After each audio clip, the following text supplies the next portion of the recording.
Assalamualaikum warahmatullahi wabarakatuh. Saya Kurnia Putri dari PGMI 3 akan menyampaikan hasil reviewan saya mengenai materi hari ini, yaitu konsep dasar media massa. Media massa merupakan sarana komunikasi massa. Nah, sedangkan jurnalisme itu ialah orang yang mencatat bahan atau peristiwa yang hendak dipaparkan oleh jurnalis. Kemudian ada jurnalistik. Jurnalistik merupakan orang yang memaparkan atau menjelaskan peristiwa yang terjadi. Nah, contohnya itu wartawan. Selanjutnya ada sejarah media massa, jurnalisme, dan jurnalistik. Media massa yang pertama kali itu adalah media cetak.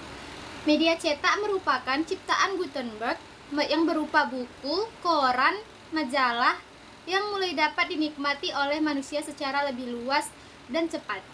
Setelah itu pada tahun 1800 muncullah rintisan media elektronik yang perkembangannya terjadi pada abad ke-20.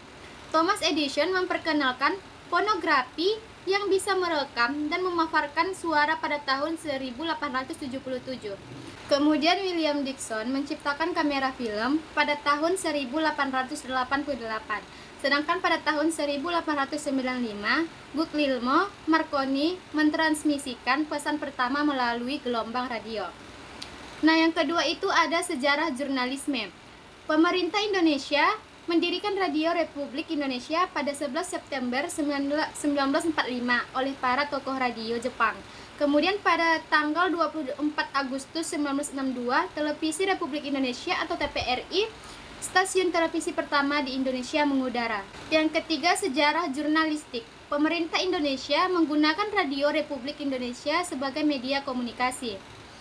Menjelang penyelenggaraan Asian Games, 4 pemerintah termasuk proyek televisi, dan sejak tahun 1962 inilah Televisi Republik Indonesia atau TVRI muncul dengan teknologi layar hitam putih. Nah, jurnalistik ini terbagi menjadi 4, yaitu yang pertama, jurnalistik sebagai proses, merupakan aktivitas yang dicari lalu diolah dan ditulis. Yang kedua, jurnalistik sebagai teknik, merupakan keterampilan atau skills. 3, jurnalistik sebagai ilmu, merupakan penyebaran atau penyebarluasan informasi, yaitu berupa peristiwa opini, pemikiran, ataupun ide. Nah, yang keempat itu jurnalistik sebagai praktik, merupakan disiplin ilmu dan teknik pengumpulan, penulisan, dan menyebarkan berita melalui media kepada masyarakat dengan secepat-cepatnya.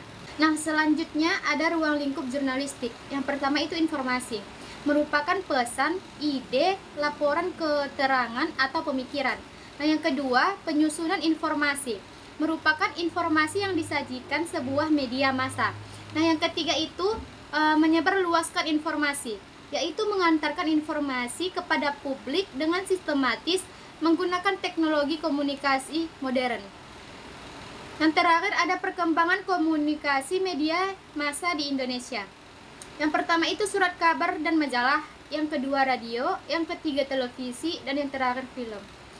Baiklah, sekian dari reviewan saya. Kurang dan lebihnya saya mohon maaf. Wabillahi taufiq wal hidayah. Wassalamualaikum warahmatullahi wabarakatuh. Waalaikumsalam warahmatullahi wabarakatuh.